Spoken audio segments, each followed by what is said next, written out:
Hello everyone. So here in this video I'm going to discuss the fourth unit of literary moments, that is The Empire Writes Back, जो basically एक book है जो 1989 में publish हुई है। और इस बुक को लिखा है तीन ऑथर्स ने, जो हैं Bill Ashcroft, Griffiths and Helen Tiffin. ये बुक हमारे सिलेबस में है और अब इस वीडियो में हमने इस बुक को, इस वर्क को समझना है और इस वर्क में से मोस्टली जो क्वेश्चन एग्जाम्स में आती हैं, जो मैंने लिखे भी हुए हैं, इन्हें भी अंडरस्टैंड करना है। Okay, so let's start. तो बेसिकली इस वर्क को समझने के लिए हमें पहले कुछ टर्म्स क्लियर होनी चाहिए, जैसे कि कॉलोनाइजिंग कंट्री कौन सी है, कॉलोनाइज्ड कंट्री कौन सी है, कॉलोनियल का क्या मतलब है, पोस्ट कॉलोनियल का क्या मतलब है। जैसे ये जो वर्क है ये पोस्ट कॉलोनियल का वर्क है। तो एग्जाम्पल्स के थ्रू समझते हैं। जैसे India was once colonised by Britishers, तो यहाँ पे जो कॉलोनाइजिंग कंट्री है, जो पावरफुल कंट्री है जिसने कब्जा किया था, कॉलोनाइजिंग, वो ब्रिटेन है और कॉलोनाइज्ड वो इंडिया है। ठीक है, दो टर्म्स। अभी दो टर्म्स और, colonial and post colonial literature. तो कॉलोनियल लिटरेचर वो है जो जबकि कब्ज़ा था, जब इंडिया पे ब्रिटिशर्स का कब्ज़ा था या और भी देशों पे, बड़े देशों का कब्ज़ा था, उस टाइम में, ड्यूरिंग द कॉलोनाइजेशन जो वर्क लिखा वो कॉलोनियल लिटरेचर है।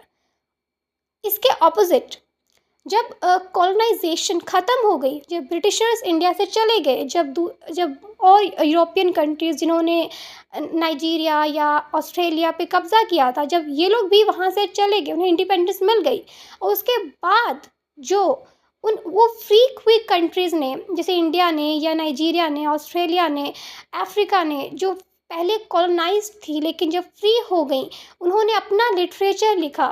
तो वो जो लिटरेचर है वो पोस्ट कॉलोनियल लिटरेचर है।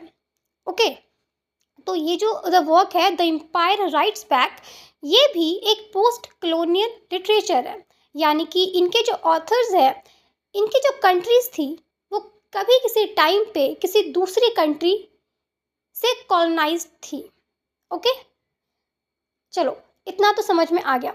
अभी बाकी हम जब क्वेश्चंस करेंगे तो समझ में आ जाएगा। ठीक है, the very first question that came was, What do you understand by the expression, यानी कि जो टाइटल ही है The Empire Writes Back, and what are the political implications of it, कि आप इस टाइटल से, इस फ्रेज से क्या समझते हो, The Empire Writes Back, and what are the political implication। political implication मतलब कि जहाँ पॉलिटिक्स आ गई वहाँ पावर की बात हो रही है, जहाँ पावर की बात हो रही है वहाँ गवर्नमेंट की बात हो रही है। यानी कि इस वर्क, जो ये वर्क लिखा है इन ऑथर्स ने, इसका पहले तो इसका मतलब क्या है, इस टाइटल का ही क्या मतलब है। पहला क्वेश्चन ये है कि इस टाइटल को एक्सप्लेन करो। दूसरा क्वेश्चन है कि इस वर्क का क्या अफेक्ट हुआ है पॉलिटिकल लेवल पे, गवर्नमेंट के लेवल पे। अब हम समझते हैं, आंसर देखते हैं इसका। The empire writes back is a foundational text in post colonial literary studies, क्योंकि ये पोस्ट कॉलोनियल लिटरेचर का पार्ट है, आफ्टर फ्रीडम लिखी हुई है।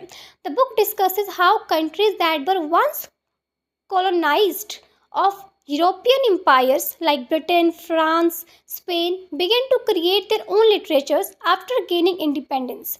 Understood? These new literature challenges the power and values of colonial rules.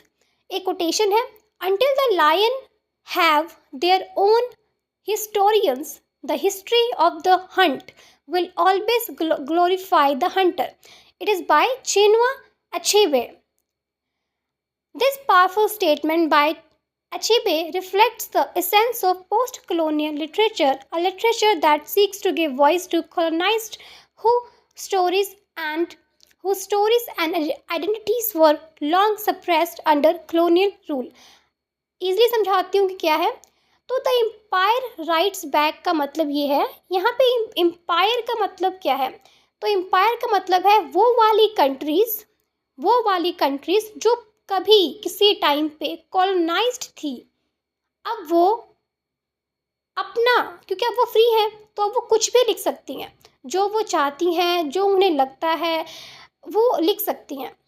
तो अब वो जो कंट्रीज़ हैं वो लिख रही हैं। राइट्स बैक का मतलब क्या है कि किसी के तो अगेंस्ट लिख रही हैं। तो वो किसके अगेंस्ट लिख रही हैं कि जब कॉलोनाइजेशन था, जब ब्रिटिशर्स थे या यूरोपियन फ्रेंच गवर्नमेंट का रूल था, तो उनके अपने कुछ रूल्स थे कि आपने लिखना तो है लेकिन आपने हमारे अगेंस्ट नहीं लिखना। ठीक है, एक चीज़ ये होती थी। या फिर जो ब्रिटिश ऑथर्स होते थे वो क्या करते थे, वो जिन कंट्रीज़ पे उन्होंने कब्ज़ा किया है उन कंट्रीज़ को एक बहुत स्मॉल फील करवाते थे। लाइक वो उनके बारे में बुरा सोचते थे। फॉर एग्ज़ाम्पल जो ब्रिटिशर्स थे वो इंडियंस को वाइल्ड समझते थे, सैवेज समझते थे कि इनमें तो ये तो अनसिविलाइज्ड हैं, है ना? मतलब उन्होंने अपने लिटरेचर में उस टाइम पे क्या किया, जब कॉलोनाइजेशन थी, इंडिया को या और कॉलोनाइज्ड कंट्रीज़ को बहुत ही पुअरली प्रेज़ेंट किया। ओके, पर अब तो वो सारी कंट्रीज़ फ्री हो गई हैं, तो अब वो कंट्रीज़ क्या कर रही हैं, अब वो उनको आंसर कर रही हैं। अब वो उन्हें दोबारा लिख के बता रही हैं कि आपने हमारे बारे में ऐसा लिखा था पर हम ऐसे नहीं हैं, हम तो कुछ और ही हैं। और वो अपने लिटरेचर के थ्रू, अपने राइटिंग के थ्रू, अपनी वॉइस को प्रेजेंट कर रही हैं, मतलब आवाज़ उठा रहे हैं। तो द एम्पायर राइट्स बैक का यही मतलब है टाइटल का, कि अब वो सारी कॉलोनाइज्ड कंट्रीज़ जिन्हें पता है कि अब वो फ्री हैं और अब वो भी पावर में हैं, अब वो उन्हें चैलेंज कर रही हैं, उन कॉलोनाइजर्स को चैलेंज कर रही हैं कि आपने हमारे लिटरेचर को, हमारे कस्टम्स को, हमारे कल्चर को बहुत बुरा बोला। अपने लिटरेचर में जब आपने टेक्स्ट लिखा उसमें हमें बहुत बुरा बोला, पर हम वैसे नहीं हैं, हम जैसे हैं अब हम आपको बताते हैं। तो वो अपने राइटिंग के थ्रू अब उन्हें आंसर बैक करते हैं। ठीक है, जैसे कि until the line have their own historians, यहाँ पे हम लाइन्स कहते हैं इंडियंस को, कि जब तक तो इंडियंस के पास अपने खुद के हिस्टोरियंस नहीं हैं तब तक ये जो हंट करने वाले हैं यानी कि ब्रिटिशर्स, ये हमेशा अपने आप को ही ये शिकार जो हुआ है, जो मतलब ये बेसिकली ब्रिटिशर्स को ही ग्लोरीफाई करेंगे, क्योंकि इंडियंस के पास अपने खुद के हिस्टोरियंस नहीं है। तो इसको हम इस एग्जाम्पल को आप ऐसे देख सकते हो। तो इतना क्लियर हो गया होगा। नेक्स्ट चलते हैं।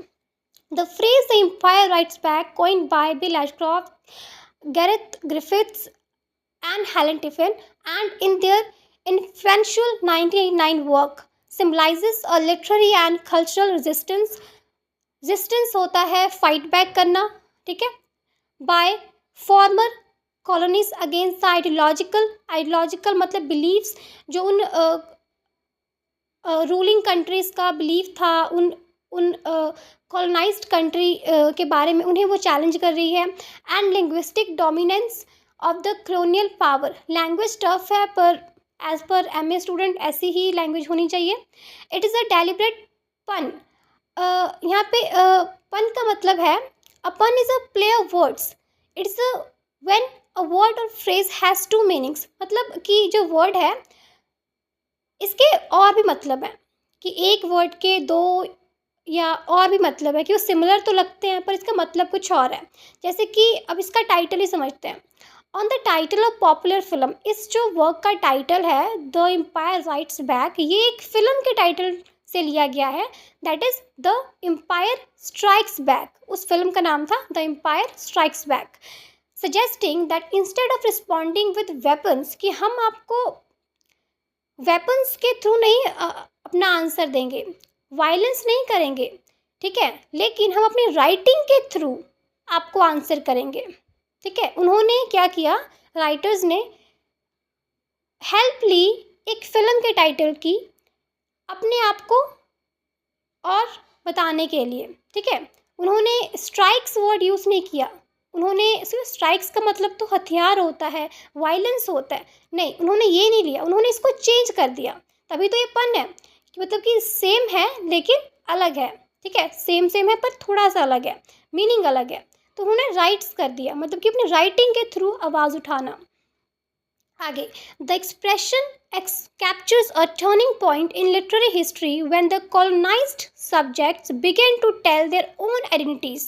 अब उन्होंने अपनी राइटिंग के थ्रू अपनी जो रियल आइडेंटिटी है उसे बताना शुरू किया एंड रिकंस्ट्रक्ट, दोबारा से कंस्ट्रक्ट किया, दोबारा से बनाया खुद को, their past using the same language and literary forms once used to dominate them. Basically वो जो वर्क है द एम्पायर राइट्स बैक, इनमें उन कॉलोनाइज्ड कंट्रीज़ ने, जिन पे कभी किसी ब्रिटिशर्स ने, यूरोपियन कंट्रीज़ ने, पावरफुल कंट्रीज़ ने अपना कब्जा किया था, अब उन कंट्रीज़ ने उनको आंसर बैक करना शुरू किया है by writing, by the help of their writing, and they are writing in the same language, English language. उन्हीं के लैंग्वेज में उन्हीं को आंसर करना. ब्रिटिशर्स हैं, इंग्लिश बोलते हैं, उन्हीं की लैंग्वेज में उन्हीं को आंसर करेंगे, लेकिन अब अपने तरीके से, जो अब वो रियल हैं, उनकी जो रियल आइडेंटिटी है, अब उन्हें बता के वो उन्हें आंसर करेंगे. So this is the first question. Thank you.